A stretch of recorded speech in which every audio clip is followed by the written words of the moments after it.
നമസ്കാരം. വേണ്ടി വന്നാൽ ഞാൻ BJP-യിലേക്ക് പോകും, അത് ചോദിക്കാൻ നിങ്ങളാരാ, CPM-കാരാരാ എന്ന് ചോദിച്ച ആളാണ് കേരളത്തിൽ നിന്ന് കോൺഗ്രസിൻ്റെ PCC അധ്യക്ഷൻ. BJP-ക്കെതിരായി കടുത്ത പോരാട്ടം നടത്തുന്ന ഒന്നാമത് നിൽക്കുന്ന പാർട്ടിയാണ് കോൺഗ്രസ് എന്നാണല്ലോ വെപ്പ്. ദേശീയതലത്തിൽ ഇന്ത്യ മുന്നണിയിലൊക്കെ നേതൃത്വത്തിൽ അവരാണല്ലോ. കേരളത്തിലും അങ്ങനെയാണ്, ഞങ്ങളാണ് എന്നാണ് അവർ പറയുന്നത്. മാത്രമല്ല ബാക്കിയുള്ള ഇപ്പോൾ CPM പോലെയുള്ള മറ്റു പാർട്ടികളൊക്കെ BJP-യുമായി അഡ്ജസ്റ്റ്മെൻ്റാണ് എന്നും VD സതീശനൊക്കെ നിരന്തരം പറഞ്ഞുകൊണ്ടിരിക്കുന്നു. സംഘപരിവാറുകാരെന്താ മനുഷ്യന്മാരല്ലേ, ജനാധിപത്യ പാർട്ടിയല്ലേ BJP, അവരുടെ നോമിനി കാലിക്കറ്റ് സർവകലാശാലയിലെ സിൻഡിക്കേറ്റിൽ ഇരിക്കുന്നതിൽ എന്താണ് കുഴപ്പം, CPM-കാരെ പോലെ തന്നെയല്ലേ അവരും എന്ന് പറയുകയും ഒക്കെ ചെയ്ത PCC പ്രസിഡന്റ് അവിടെ നല്ല ഉഷാറായിട്ടിരിക്കുന്നു. ആ PCC പ്രസിഡന്റിൻ്റെ പാർട്ടിയിലെ പ്രമുഖയായ നേതാവ് പത്മജ വേണുഗോപാൽ നേരം വെളുത്തപ്പോൾ BJP പോയി. BJP ആണ് തൻ്റെ അവസാനത്തെ അഭയം എന്നാണ് പത്മജ പറയുന്നത്. പത്മജ BJP-യിലേക്ക് പോകുമ്പോൾ കോൺഗ്രസിനൊരു പ്രശ്നമില്ലേ, ഞങ്ങൾക്ക് ഒരു പ്രശ്നമില്ല എന്ന് മുരളി പറയുന്നു. രാഹുൽ മാങ്കൂട്ടം വരെയുള്ള സകല ആളുകളും പറയുന്നു പത്മജ പോയിക്കോട്ടെ, ഞങ്ങൾക്ക് എന്താ പ്രശ്നം എന്ന് പറയുന്നു. യഥാർത്ഥത്തിൽ പ്രശ്നമില്ലേ എന്നുള്ളതാണ് നമ്മൾ ഈ വീഡിയോയിൽ പരിശോധിക്കുന്നത്. തെരഞ്ഞെടുപ്പ് രംഗത്ത് പ്രശ്നമുണ്ട്, രാഷ്ട്രീയ പാർട്ടി എന്നുള്ള നിലയിൽ കോൺഗ്രസിൽ പ്രശ്നമുണ്ട്, ദേശീയ തലത്തിലടക്കം പ്രശ്നമുണ്ട്. അപ്പോൾ ദേശീയ തലത്തിൽ നിന്ന് മുതൽ നോക്കാം. പത്മജ BJP-യിലേക്ക് പോകുമ്പോൾ ദേശീയ തലത്തിൽ എന്താ പ്രശ്നം? കേരളത്തിൽ വെറുതെ ഇരിക്കുന്ന ഒരു മണ്ഡലത്തിൽ തോറ്റ ഒരാളാണല്ലോ പത്മജ വേണുഗോപാൽ. പക്ഷേ പ്രശ്നമുണ്ട്. എന്താണ് പ്രശ്നം? കേരളത്തിൽ നിന്ന് BJP-യിലേക്ക് പോകുന്ന ഏറ്റവും പ്രധാനപ്പെട്ട രണ്ടാളുകളിൽ ഒരാളാണ്, രണ്ടാമത്തെ ആളാണ് പത്മജ വേണുഗോപാൽ. ഒന്നാമത്തെ ആളാരാ? മുൻ കേരള മുഖ്യമന്ത്രി AK ആൻ്റണിയുടെ മകൻ. രണ്ടാമത്തെ ആൾ പത്മജ എന്തുകൊണ്ടാണ് ആകുന്നത്? മുൻ കേരള മുഖ്യമന്ത്രി K കരുണാകരൻ്റെ മകൾ. ദേശീയ തലത്തിൽ തന്നെ ഇതിൽ പരം എന്തു വേണം BJP-ക്ക് നേട്ടമുണ്ടാക്കാൻ? കേരളത്തിലെ 2 മുൻ മുഖ്യമന്ത്രിമാരുടെ മക്കൾ BJP-യിലേക്ക് പോയി കഴിഞ്ഞു. ഇനി ആകെ ഉമ്മൻചാണ്ടിയുടെ മകൻ ബാക്കിയുണ്ട്. ഉമ്മൻചാണ്ടിയുടെ മകൻ നിലവിൽ എന്തായാലും പോകാൻ സാധ്യതയില്ല, അദ്ദേഹത്തിന് MLA സ്ഥാനമുണ്ട്. അതൊന്നും ഇല്ലാതാവുമ്പോഴാണല്ലോ BJP-യിലേക്ക് പോവുക. പിന്നെ വേറെ അതിലും വലിയ എന്തെങ്കിലും നേട്ടം ഉണ്ടാകുമ്പോഴാണ് പോവുക. ഇല്ലെങ്കിൽ പ്രധാനമന്ത്രിയുടെ കൂടെ പോയി ഭക്ഷണമൊക്കെ കഴിച്ച് തിരിച്ചു വന്നിട്ട് RSSൻ്റെ വോട്ട് കിട്ടുകയാണെങ്കിൽ അതും കൂടി ആയിക്കോട്ടെ എന്ന് വെച്ചിട്ട് പോകും. അങ്ങനെയുള്ള ആളുകളുമുണ്ട്. എന്തായാലും കോൺഗ്രസിൽ 2 മുൻ മുഖ്യമന്ത്രിമാരുടെ മക്കൾ BJP-യിലേക്ക് പോകുമ്പോൾ നേതാക്കൾ പറയുന്നത് അതൊന്നും ഞങ്ങൾക്കൊരു പ്രശ്നമില്ല എന്നാണ് പറയുന്നത്. 2 കാര്യങ്ങൾ അവിടെ ശ്രദ്ധിക്കണം. ഒന്ന് AK ആൻ്റണിയുടെ പ്രതികരണം, പിന്നെ K മുരളീധരൻ്റെ പ്രതികരണം. K മുരളീധരൻ ആവും പോലെയൊക്കെ പറഞ്ഞ് പിടിച്ച് നിൽക്കാൻ നോക്കുന്നുണ്ട്. കാരണം അദ്ദേഹം സജീവ രാഷ്ട്രീയത്തിലുള്ള ആളാണ്. പത്മജ വർക്ക് ഹോമിലിരിക്കുന്ന ആളാണ്, വലിയ കാര്യമൊന്നുമില്ല, BJP-യിലേക്ക് പോയാൽ എന്ത് കിട്ടാൻ അവിടെ പോട്ടെ എന്നുള്ള നിലയിൽ സ്വീകരിക്കുന്നു. മാത്രമല്ല കരുണാകരൻ്റെ ആത്മാവ്, BJP വിരുദ്ധ ഹിന്ദുത്വ രാഷ്ട്രീയ വിരുദ്ധ നിലപാടെടുത്ത കരുണാകരൻ്റെ ആത്മാവ് പൊറുക്കില്ല എന്ന് K മുരളീധരൻ പറയുന്നു. രണ്ടാമത്തെ ആൾ AK ആൻ്റണിയാണ്. AK ആൻ്റണി അനിൽ ആൻ്റണി പോയപ്പോഴെന്താണ് പറഞ്ഞത്? ക്രൂരവും പൈശാചികവുമായ നിലപാടാണ് അനിൽ ആൻ്റണി പോയത്. അദ്ദേഹത്തിൻ്റെ രാഷ്ട്രീയത്തിനെതിരെ ഞാനൊന്നും പറയില്ല, അതായത് BJP-ക്കെതിരെ ഞാനൊന്നും പറയില്ല, എൻ്റെ മോൻ അവിടെ സേഫായിട്ടിരുന്നോട്ടെ എന്നാണ് ആൻ്റണി പറഞ്ഞത്. വേണമെങ്കിൽ പിണറായി വിജയനെതിരെ ശ്രീധരൻപിള്ള പറഞ്ഞതുപോലെ എല്ലാത്തിനും നമുക്ക് പിണറായി വിജയനെതിരെ നെഞ്ചത്ത് കയറാം എന്നുള്ള ആ സമീപനം അവിടെ ഉണ്ട് താൻ. അതുകൊണ്ട് ഇടക്കിടക്ക് വന്നിട്ട് SFI പിണറായി വിജയൻ എന്നൊക്കെ AK ആൻ്റണി പറഞ്ഞുകൊണ്ടിരിക്കും. BJP-ക്കെതിരെ ഒന്നും പറയില്ല, കാരണം എൻ്റെ മോൻ അവിടെ ഉണ്ടല്ലോ. അത് AK ആൻ്റണിയുടെ ഒരു വലിയ മഹാത്മ്യമാണ്. അത് അങ്ങനെ നിൽക്കുമ്പോഴാണ് K മുരളീധരൻ വന്ന് ആഞ്ഞടിക്കുന്നത്. ഈ ആഞ്ഞടി കൊണ്ടൊക്കെ ദേശീയ തലത്തിൽ തന്നെ ഉണ്ടാകാൻ പോകുന്ന ഈ ഡാമേജിന് പരിഹാരം ആകുമോ എന്നുള്ളതാണ് ചോദ്യം.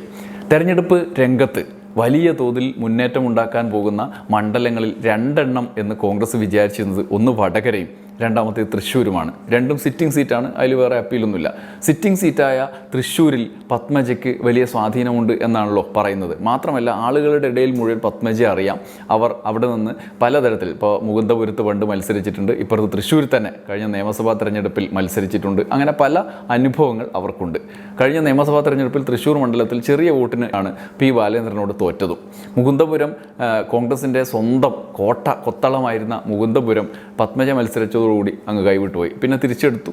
അങ്ങനെയുള്ളൊരു സാഹചര്യം നിലവിലുണ്ട്. എന്നാൽ പോലും പത്മജ ഇവിടെയൊക്കെ അത്യാവശ്യം ഫെമിലിയറായ മുഖമാണ്.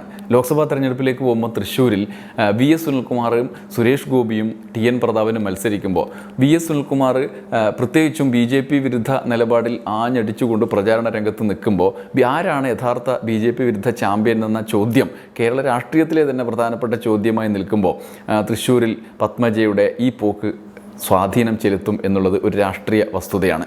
കാരണം BJP-ക്കെതിരെ അല്ലെങ്കിൽ ഒന്നുകിൽ സുരേഷ് ഗോപി ജയിക്കുമോ എന്നുള്ള രാഷ്ട്രീയ സാഹചര്യങ്ങൾ രൂപപ്പെടുന്ന ആശങ്ക ഉണ്ടോ എന്ന് വിചാരിക്കുന്ന ആളുകൾക്ക് മുന്നിൽ ഉള്ള ഒരു ബിംബമായി സ്വാഭാവികമായി സുനിൽകുമാർ മാറും. TN പ്രതാപൻ എൻ്റെ ഓപ്ഷനല്ല എന്നുള്ള വോട്ടിംഗ് സാധ്യത വരും. എന്തുകൊണ്ടാണ്? പത്മജയെ പോലെയുള്ള വേറൊരാളാണല്ലോ ടി.എൻ. പ്രതാപൻ. അതുകൊണ്ട് പത്മജയെ പോലുള്ള ഇത്തരം രാഷ്ട്രീയ മുഖങ്ങൾക്ക് കോൺഗ്രസിൽ എന്താണ് ഭാവി എന്നുള്ള ചോദ്യം സ്വാഭാവികമായി അവരുടെ മുമ്പിൽ വരും. ആ അർത്ഥത്തിൽ കോൺഗ്രസിന് നേട്ടമുണ്ടായ ഒരു മണ്ഡലത്തിൽ സുരേഷ് ഗോപി ജയിക്കാൻ പോകുന്നു, സുരേഷ് ഗോപിക്ക് പത്മജയും കൂടി വോട്ട് പിടിക്കാൻ പോകുന്നു എന്ന് പറയുമ്പം BJP വിരുദ്ധ വോട്ടുകൾ, അത് ന്യൂനപക്ഷമായിക്കോട്ടെ, ഇടതുപക്ഷമായിക്കോട്ടെ, മറ്റ് സംഘടനാ പക്ഷമായിക്കോട്ടെ, എല്ലാവരും ജയിക്കാൻ സാധ്യതയുള്ള അല്ലെങ്കിൽ വിശ്വസിക്കാൻ കൊള്ളുന്ന ആൾ ആരാണ് എന്നുള്ള ആശങ്കയോടുകൂടിയുള്ള ഒരു തെരഞ്ഞെടുപ്പ് നടത്തും. ആ തെരഞ്ഞെടുപ്പിൽ ഞങ്ങൾക്ക് മുന്നിലേക്ക് വരാം എന്നുള്ളതാണ് LDFിൻ്റെ പ്രതീക്ഷ. അങ്ങനെ സുനിൽകുമാറിന് ആ പോക്ക് സ്വാഭാവികമായും ഗുണകരമായി മാറും. പത്മജയുടെ ഇരുട്ടടിയിൽ ക്ഷീണിതരായ കോൺഗ്രസ്സുകാർക്ക് പ്രതിരോധത്തിലാവുക എന്നുള്ള സ്വാഭാവിക വിധിയെ അഭിമുഖീകരിക്കേണ്ടി വരും. ഇനി ഇവിടുന്ന് നേരെ നമ്മൾ വടകരയ്ക്ക് പോയാലോ? വടകരയാണ് മുരളീധരൻ, പത്മജയുടെ സഹോദരൻ, നിൽക്കുന്നത്. വടകരയുടെ ഒരു പ്രത്യേകത, വടകര TP എഫക്റ്റ് കൊണ്ട് മുന്നോട്ട് പോയിക്കൊണ്ടിരുന്ന ഒരു മണ്ഡലമാണ്. അതിനെ മറികടക്കാൻ KK ശൈലജ എന്ന CPMൻ്റെ പൊതു സ്വീകാര്യതയുള്ള മുഖത്തെ അവർ മുന്നോട്ട് വെച്ചിരിക്കുകയാണ്. മുരളീധരനെ പോലെ ശക്തനായ മറ്റൊരു ജനപ്രതിനിധിയാണ് അവരെതിരിടുന്നത്. മുരളീധരനെ തോൽപ്പിക്കാൻ എളുപ്പമല്ല എന്ന് പാർട്ടിക്കും അറിയാം. TP എഫക്റ്റ് അവിടെ നിലനിൽക്കുന്നിടത്തോളം കാലം അത് എളുപ്പമല്ല എന്ന് നാട്ടുകാർക്കും അറിയാം. പക്ഷേ ഈ ഘട്ടത്തിലാണ് മറ്റൊരു പ്രശ്നവും ചൂണ്ടിക്കാണിക്കാൻ മുരളീധരനെതിരെ ഇല്ലാതിരിക്കുന്ന ഈ ഘട്ടത്തിലാണ് പത്മജ വേണുഗോപാൽ കോൺഗ്രസിലേക്ക് പോകുന്നത്. മുരളീധരനാണെങ്കിൽ എല്ലാ ഘട്ടത്തിലും കടുത്ത CPM വിരുദ്ധ നിലപാടുകൾ ആവർത്തിക്കുന്ന ഒരാൾ കൂടിയാണ് എന്നുള്ളതിനപ്പുറത്ത് മികച്ച ഇമേജുള്ള ഒരാൾ കൂടിയായിരുന്നു. ആ ഒരു പ്രതിസന്ധി ഘട്ടത്തിൽ CPM നിൽക്കുമ്പോഴാണ് ശൈലജ ടീച്ചറെ കൊണ്ട് അതിനെ മറികടക്കാനുള്ള ശ്രമങ്ങൾ നടത്തിക്കൊണ്ടിരിക്കുമ്പോഴാണ് അവർക്ക് ലോട്ടറി അടിക്കുന്ന വിധത്തിൽ പത്മജ വേണുഗോപാൽ ഇങ്ങനെ ഒരു ചാട്ടം ചാടുന്നത്. എന്തൊക്കെ പറഞ്ഞാലും അവർ ഒരുമിച്ച് ജീവിക്കുന്ന സഹോദരന്മാരാണ് എന്നുള്ളതിനപ്പുറത്ത് K കരുണാകരൻ്റെ തണലിൽ ജീവിക്കുന്ന രണ്ടാളുകളാണ്. മുരളീധരൻ സ്വാഭാവികമായി പ്രവർത്തനങ്ങളുടെ തുടർച്ചയായി തൻ്റെ ഐഡൻറ്റിറ്റി സ്ഥാപിച്ചെടുക്കുകയും സ്വയം തന്നെ മികച്ച ഒരു നേതാവും ക്രൗഡ് പുള്ളറുമായി നിലനിൽക്കുകയും ചെയ്യുന്ന ആളാണ്. പക്ഷേ അദ്ദേഹത്തിനെതിരെ ചൂണ്ടിക്കാണിക്കാൻ ഒരു മുദ്രാവാക്യം ഇടതുപക്ഷത്തിന് ലഭിക്കുകയാണ്. അത് പത്മജയിലൂടെ ലഭിക്കുകയാണ്, സ്വന്തം സഹോദരിയിലൂടെ തന്നെ ലഭിക്കുകയാണ്. ആ ഘട്ടത്തിൽ നിരന്തരം പത്മജയെ ചൊല്ലിയുള്ള പ്രത്യാരോപണങ്ങൾക്കും ആരോപണങ്ങൾക്കും പ്രതിരോധം തീർക്കുക എന്നുള്ള ഉത്തരവാദിത്വം കൂടി മുരളീധരന് വരികയാണ്. അപ്രതീക്ഷിതമായ ഒരു തെരഞ്ഞെടുപ്പ് പ്രചാരണം എന്നുള്ള നിലയിൽ പത്മജയുടെയും മാറ്റം മുരളീധരന് മേലുള്ള കടുത്ത ആഘാതമാവുകയാണ്. ഇങ്ങനെ രണ്ട് മണ്ഡലത്തിൽ നേരിട്ട് ബാധിക്കാവുന്ന ചാട്ടമാണ് പത്മജ ചാടിയിരിക്കുന്നത് എന്നുള്ളതാണ് ഒരു കാര്യം. മറ്റൊന്ന് പ്രതിരോധത്തിനുള്ള മാർഗങ്ങളാണ്. മുരളീധരൻ്റേത് കൃത്യമായ പ്രതിരോധമായിരുന്നു. പത്മജയുടെ രാഷ്ട്രീയ മാറ്റത്തിൽ സംഘപരിവാർ ബാന്ധവം ഉണ്ടാക്കാൻ പോകുന്ന വ്യത്യാസങ്ങൾ എന്താണെന്ന് നല്ല ബോധ്യമുള്ള ആളാണ് മുരളീധരൻ. അതുകൊണ്ട് തന്നെ ഈ രാഷ്ട്രീയ മാറ്റത്തെ വ്യക്തിപരമായ ബന്ധത്തിൻ്റെ അടിസ്ഥാനത്തിലല്ല വിലയിരുത്തേണ്ടത് എന്നും രാഷ്ട്രീയ മാറ്റമാണ് അത് എന്ന് തിരിച്ചറിയണം എന്നും മുരളീധരൻ പറയുന്നുണ്ട്. അതേസമയം നമ്മൾ അണിയറയിൽ കണ്ടുകൊണ്ടിരിക്കുന്ന പല ദുരനുഭവങ്ങളുടെയും ബലത്തിലാണ് മുരളീധരന് ഉണ്ടാകാനിടയുള്ള തിരിച്ചടിയെക്കുറിച്ച് പറഞ്ഞത്.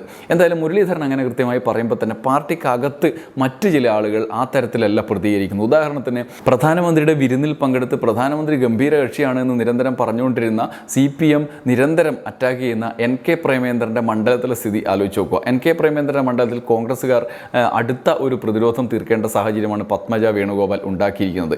ഈ ഘട്ടത്തിലാണ് പ്രേമേന്ദ്രൻ്റെ മണ്ഡലത്തിൽ നിന്നും മുരളീധരനെ പോലെ ഉള്ളതല്ലെങ്കിലും അതിനോട് അടുത്ത് വരുന്ന നിലയിലെങ്കിലുമുള്ള പ്രതിരോധം ഉണ്ടാകണം എന്ന് നമ്മൾ പ്രതീക്ഷിക്കുന്നത്. എന്നാൽ അവിടെ ഉണ്ടാകുന്ന പ്രതിരോധം ബാലിശമായ പ്രതിരോധമാണ്. ബിന്ദു കൃഷ്ണയാണ് കോൺഗ്രസിൻ്റെ മുൻ DCC പ്രസിഡന്റാണ് കടുത്ത നിലപാടുമായി രംഗത്തെത്തിയത്. അവർ പറയുന്നത് ഇൻകം ടാക്സുകാരെ പേടിച്ചിട്ടാണ്, ED പേടിച്ചിട്ടാണ് പത്മജ BJPയിലേക്ക് പോകുന്നത് എന്നാണ്. ED പത്മജയുടെ ഭർത്താവ് വേണുഗോപാലിനെ ED ചോദ്യം ചെയ്തു എന്നും അതിൻ്റെ തുടർച്ചയായ ഭീഷണിയുടെ ഭാഗമായിട്ടാണ് പത്മജ പോകുന്നത് എന്നുമാണ്. അപ്പോൾ ED ഭീഷണിപ്പെടുത്തിയാൽ പോകാവുന്ന ആളുകളാണ് കോൺഗ്രസിലുള്ളത് എന്നുള്ള ഒരു സമ്മതത്തിനപ്പുറത്ത് മറ്റൊരു പ്രധാനപ്പെട്ട കാര്യം രാഷ്ട്രീയമായ പ്രതിരോധം എന്താണ് ഇതിനകത്തുള്ളത് എന്നുള്ളതാണ്. അതുകൊണ്ട് തന്നെ ബിന്ദു കൃഷ്ണയുടെ ഈ ആരോപണത്തെ പരിഹസിക്കുകയാണ് മറ്റു പലരും ചെയ്യുന്നത്. ഇതിന് മറുപടി പറഞ്ഞുകൊണ്ട് പത്മജൻ രംഗത്തെത്തി, വേണുഗോപാൽ അടക്കമുള്ള അവരുടെ ബന്ധുക്കളും രംഗത്തെത്തി. അതുകൂടാതെ ബിന്ദു കൃഷ്ണയ്ക്കെതിരെ K സുരേന്ദ്രൻ മറ്റൊരമ്പാണ് ചെയ്തത്. EDയുടെ ഒക്കെ കാര്യം പറഞ്ഞു വരുന്ന ആളുകൾ നേരത്തെ BJPയുമായി ചർച്ച നടത്തുകയും